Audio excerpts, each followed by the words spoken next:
Throughout the 1920s, Harlem experienced a cultural and intellectual explosion that became known as the Harlem Renaissance. Who was involved in the Harlem Renaissance? What was the ultimate impact? Harlem is a neighborhood in New York City which has a very large African American community. Harlem became a destination for African Americans throughout the early 1900s as part of the Great Migration.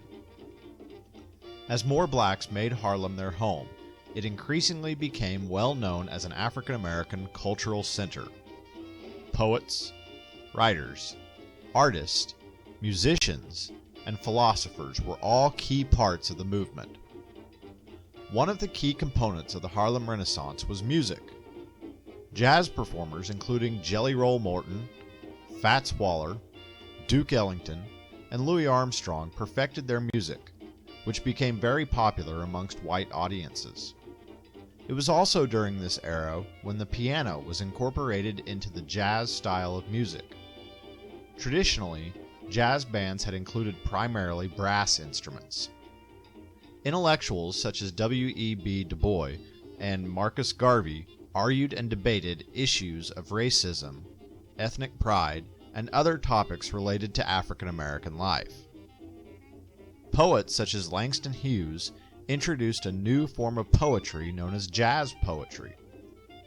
African American literature of the era included themes such as how slavery had impacted the African American culture and how to combat stereotypes of black Americans. African American clothing also drastically changed during the Harlem Renaissance. Black men started wearing zoot suits. These were suits which featured long coats with padded shoulders and wide lapels.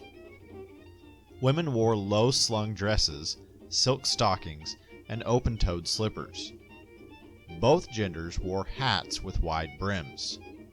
Leopard skin items also became popular, as they were seen as a connection to traditional African garb.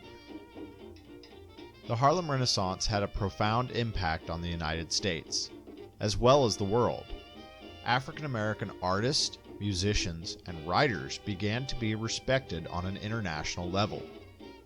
Not only were white audiences listening to and enjoying black music, but white composers and musicians began incorporating African American rhythms and harmonies into their own pieces. The Harlem Renaissance also helped to change the world's perception of African Americans. Prior to the 1920s, blacks were thought of as uneducated farmers. However, thanks to the Harlem Renaissance, a new image of sophisticated and intellectual African Americans began to emerge.